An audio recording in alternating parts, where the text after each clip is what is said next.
Ibihe byiza kuri dukurikiye.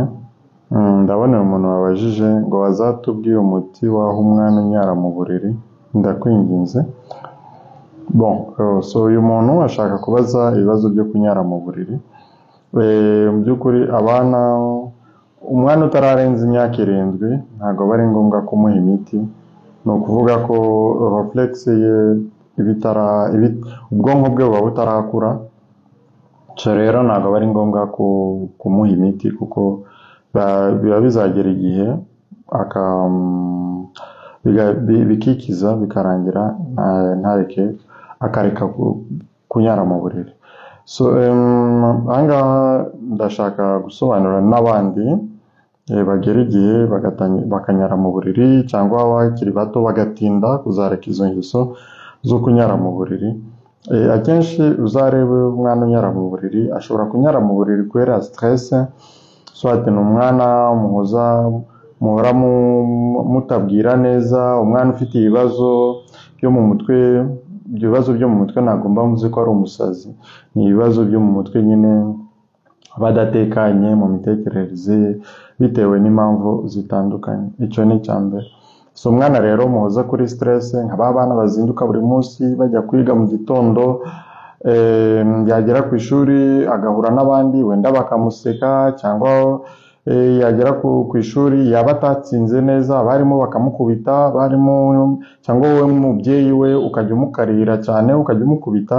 So ibi byose byatuma mu bwonko bw'umwana haba perturbe, bikaba byatuma akomeza kunyara mu buriri. Icyo ni icya mbere.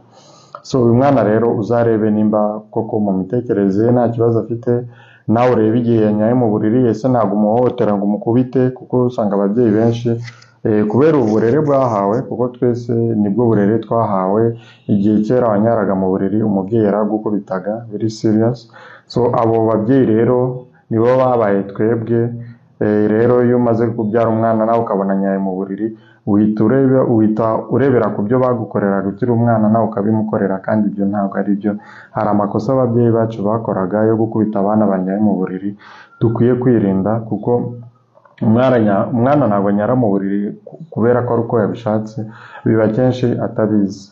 So ntabwo bivuze ko abana bose baba batabizi, hari abana nyine kubera ingeso mbi, umwanda, ataragira n'ubwenge buhagije akaba yanyara mu buriri ari kubyumva. So icyo nicyo cya mbere rero, stress irinde gukubita umwana wawe igihe yanyaye mu buriri. Icyo ni icya mbere. Icya kabiri, banza urebe nimba umwana wawe arengeje imyaka 7 agakomeza kunyara mu buriri. Ese nta bindi bibazo afite? Ese ntabwo afite ikibazo cya diyabete? Kuko diyabete ituma umwana agira polyurie, akagahora anyara buri kanya. Uyu mwana rero ku buryo yajya kuryama no ku manywa akanyara mu buriri, yaryama nijoro akanyara mu buriri.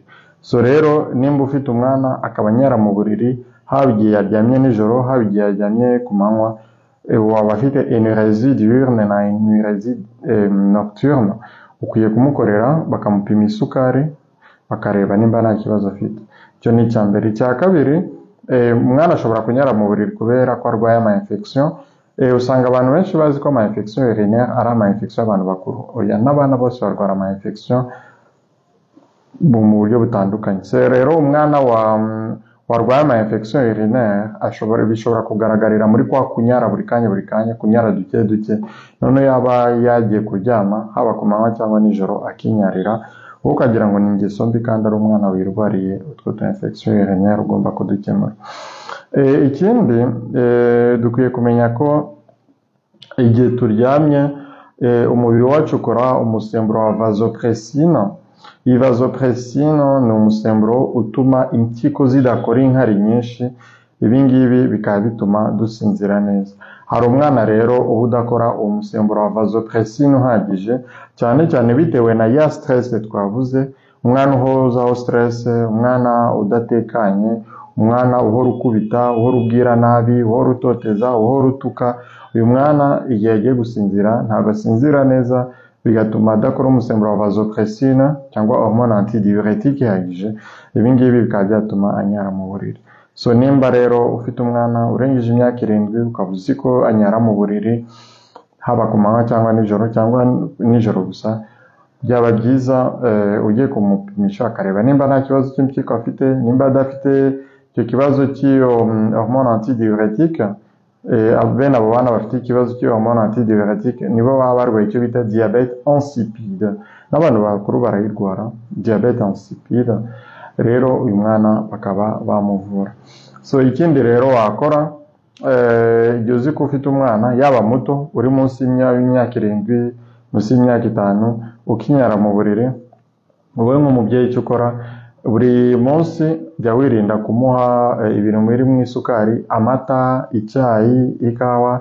Nimugoroba nyuma ya saa 10 za nimugoroba irinde kumuha ibyo bintu. Icyo ni icya mbere. Icya kabiri, umwana wese mbere yuko ajya kuryama banza umujyane kuri toilette abanze yihagarika. Nubwo yaba akubwira ko atabikeneye, wowe mujyane kuri toilette yihagarike. Icyo ni icya kabiri.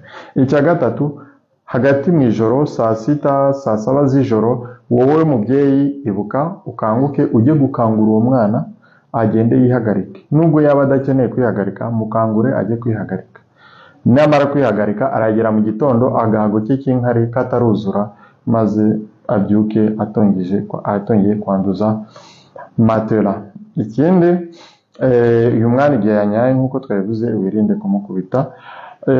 Igihe ibyo byose rero byanze, waramupimishije inkari ugasanga nta infection, waramupimishije isukari ugasanga nta kibazo cy'isukari afite, waramupimye iyo misemburo ya ADH cyangwa vasopressin ugasanga nta bibazo afite, icyo ukwiye kureba ni izo stress rero nimba nazo umushiraho. Byakwanga ukaba wamujyana kwa muganga bakaba bamufasha.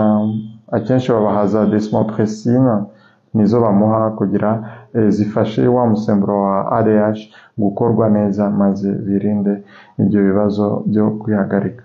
Tukaba tubashimiye rero, nimba ari umubyeyi nizere kumenye icyo wakora kugira wirinde ko umwana wawe yajya ahora anyara mu buriri. Na ubundi na butaha. Bye bye.